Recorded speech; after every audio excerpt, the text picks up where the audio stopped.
ម៉ូតដៃអាមួយនេះគឺជាការสนับสนุนរបស់បងប្អូនយើងរៀងយូរដែរហើយចាទើបតែមានពេលលើកយកមកបង្ហាញចង់ដឹងថាគេកាត់បែបណាតោះយើងចូលទៅមើលទាំងអស់គ្នាសូមបងប្អូនចូលទៅចុច Subscribe ចុចសញ្ញារូបកណ្ដឹងម្នាក់មួយដើម្បីទទួលបាននៅវីដេអូថ្មីៗជារៀងរាល់ថ្ងៃដែលបង្ហាញជូនពីតិចនិចនៃការកាត់តិចនិចនៃការដេរតិចនិចនៃការច្នៃប្រឌិតម៉ូដមានម៉ូដថ្មីមិនថាម៉ូដបុរសម៉ូដស្ត្រីម៉ូដកូនក្មេងមនុស្សចាស់និងមានការបង្ហាញជូនពីរបៀបនៃការប៉ាក់ឌិនផងដែរចាឥឡូវយើងមកមើលពីរបៀបនៃការកាត់ម៉ូដដៃមួយនេះទាំងអស់គ្នាដោយជាដំបូងគឺយើងតួអារបស់យើងគឺបែបនេះចាយើងដាក់ដៃមកប្រហែលជា2លេខអីទៅបន្ទាប់មកយើងវាស់មើលពីស្មានេះចុះមកក្រោមតើយើងចង់បានខ្សែនឹងត្រឹមណាបើយើងចង់បានខ្សែត្រឹមហ្នឹងអញ្ចឹងយើងវាស់ពីហ្នឹងមកតើសម្រងប៉ុណ្ណាហើយយើងវាស់ខាងក្រៅដូចគ្នាដែរ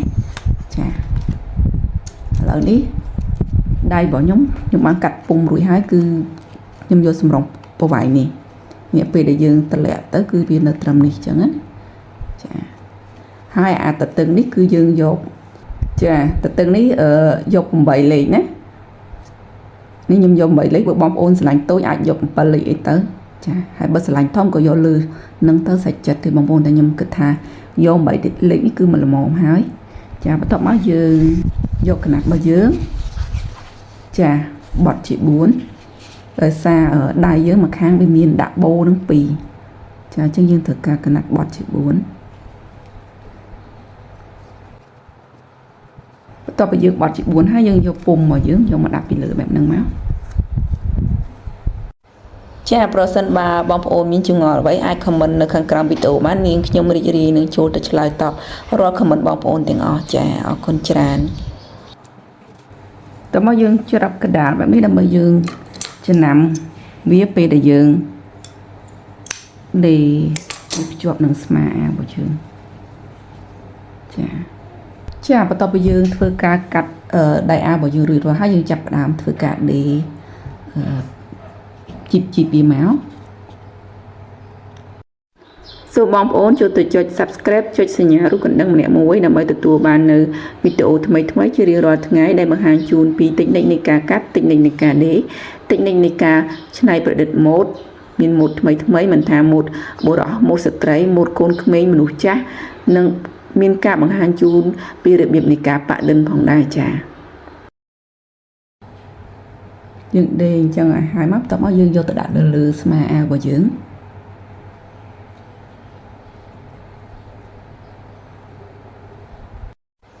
ចាប្រសិនបើបងប្អូនមានចម្ងល់អ្វីអាច comment នៅខាងក្រោមវីដេអូបាននាងខ្ញុំរីករាយនឹងចូលទៅឆ្លើយតបរាល់ comment បងប្អូនទាំងអស់ចាអរគុណច្រើន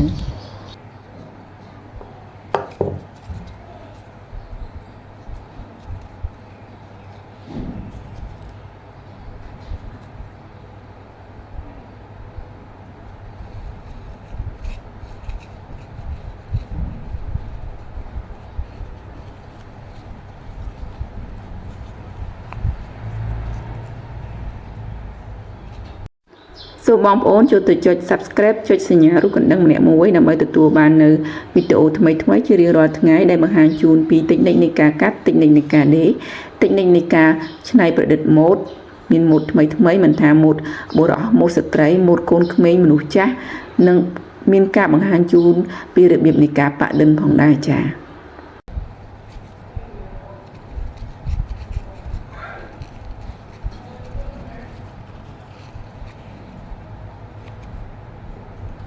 រួចរាល់នេះគឺជាដៃអាដែលយើងបានធ្វើការចាប់រួចចាគឺសងខាងគឺមានទម្រង់បែបហ្នឹងបងប្អូនណា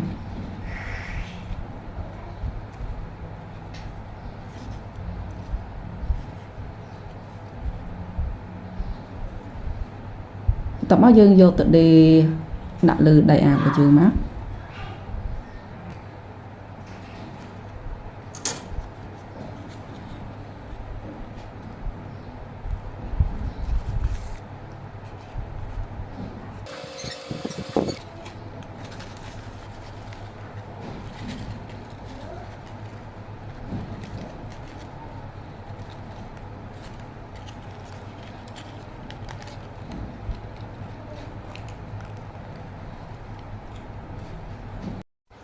ចាប្រសិនបើបងប្អូនមានចម្ងល់អ្វីអាច comment នៅខាងក្រោមវីដេអូបាននាងខ្ញុំរីករាយនឹងចូលទៅឆ្លើយតបរាល់ comment បងប្អូនទាំងអស់ចាអរគុណច្រើន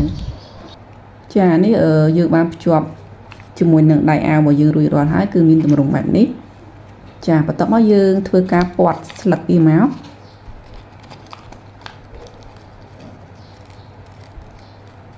យើងធ្វើការពាត់ស្លឹកបែបនេះមកបន្ទាប់មកយើងឆិតវាជាប់នឹងតួអាវរបស់យើងទៅ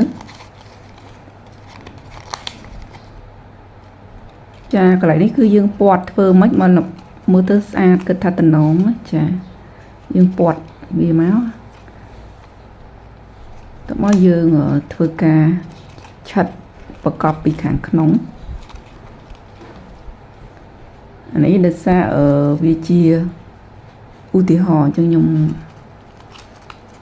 ធ្វើការបិទស្កុត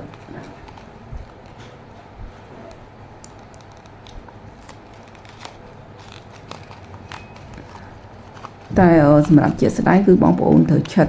វាពីខាងក្នុងចា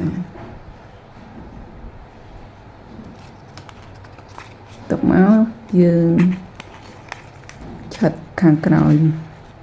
ដូចខាងមុខអញ្ចឹង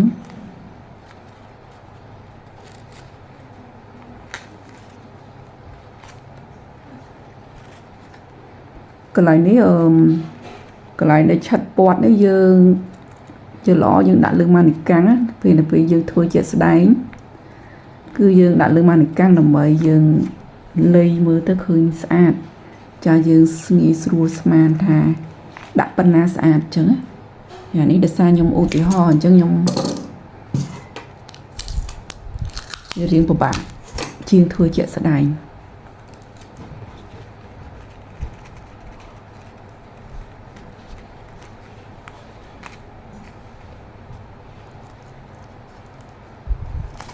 កន្លែងនេះជាស្ដែងគឺយើងឆិតប្រកបពីខាងក្នុងចាឆិតជាប់នឹងតួអាវរបស់យើង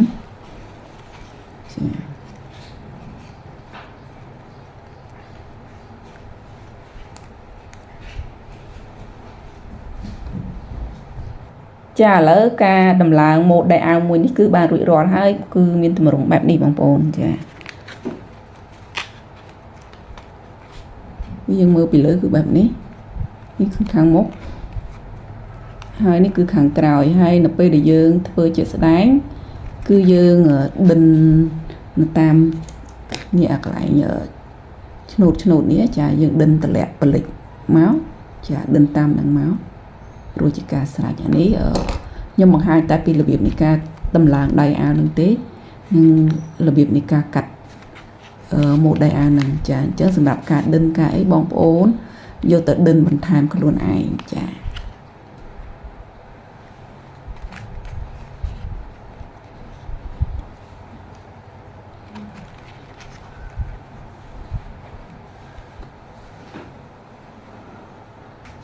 ចាការបង្ហាញជូនពីរបៀបនៃការកាត់ម៉ូដដៃអាវមួយនេះគឺបានដល់ទីបញ្ចប់ហើយអរគុណច្រើនចំពោះការតាមដានទស្សនារបស់បងប្អូនតាំងពីដើមដល់ចប់